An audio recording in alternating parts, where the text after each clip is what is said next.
Hi, my name is Lindsay Olson, and I have decided to do my Career 2 profile on adoption social work. I actually contacted one of my social workers that I had through LDS Family Services from when I placed my son for adoption. Her name is Charity Tanner, and I will actually place her information in the little description below. So if you are in this area and you are a prospective birth parent, you can give her a call or an email. With LDS Family Services, they have a bunch of different agencies all over the U.S., and so this one is specific only to the Bay Area. However, if you go to lds.org, you can find information about one that's closest to you. I do want to point out that LDS Family Services no longer acts as an adoption agency, and that they currently only really focus on current and prospective birth parents, so the people that are looking into placing a child for adoption. They do other things as well, but when it comes to adoption, that's pretty much what they're going to focus on. They are not going to actually actively help place a child for adoption and be able to facilitate that fully. When I talked to Charity and, kind of put my own personal experience in there with her and another social worker that I worked with initially, the work environment was very small. They only had 2 full-time workers, a part-time worker, a full-time administrator, and it was a collective effort. They all collaborated to be able to get one thing done. I also know that they do have outside sources that help them out with an adoption, such as, the judges, and there's people that if a birth parent comes in and let's say the birth father is not involved, they need someone to be able to go and serve him papers. And a lot of times that's not necessarily safe for the prospective birth mother. And so they have somebody that goes and offers him the opportunity to sign those papers or to contest or anything like that. So there are outside people that help. The typical stressors that Charity mentioned were just the paperwork and those deadlines. She didn't really have any issues with the face-to-face. She's a very personable person, especially from my experiences with her and other birth mothers that I've helped her out with. And so the paperwork, because there's lots of legal documentation and there's very specific procedures that need to go along with those, and there's deadlines for it. And of course, a birth parent is only going to be pregnant for 9 months, pretty much. So there are definitely deadlines. And so she said that is the most stressful part for her. The benefits that they get, this is definitely specific only to LDS Family Services and other church facilities. They do get benefits. They have medical, dental, 401k, and an IRA. However, again, that is definitely specific to them, and this is not required or guaranteed for other social working agencies. The common tasks that she has or had when they worked as an adoption agency all varied. There's, the paperwork is all the same and whatnot, but because every single situation is different, everyone's circumstances are different, the process was never the same. And so there are a couple different sides that people need to understand adoptive social workers work with. They work on the side of the prospective adoptive parent and then the prospective birth parent.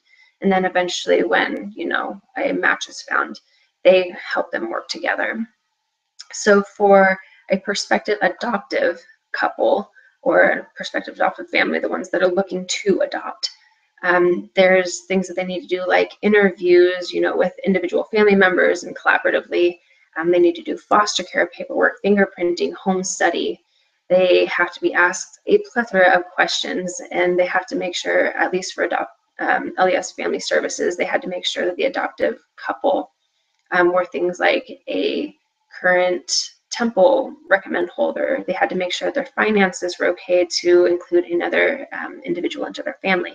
And so it's a very rigorous process. It's definitely more paperwork heavy on the side of the adoptive family. And then, of course, there's the side of the prospective birth parent.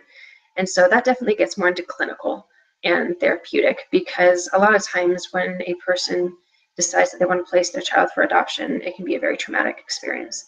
And so it's a lot of just talking about feelings and emotions and It gets into what it would look like if you were to place your child with this family and whatnot. So it's definitely a lot more clinical on that side.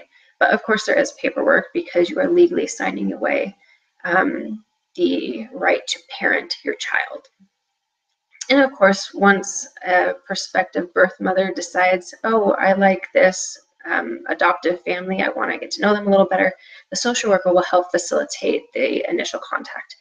And so there will be things like emails and phone calls, Skype, face-to-face, that kind of thing, the way that you kind of get to know each other and really see if this is the right fit for your future child.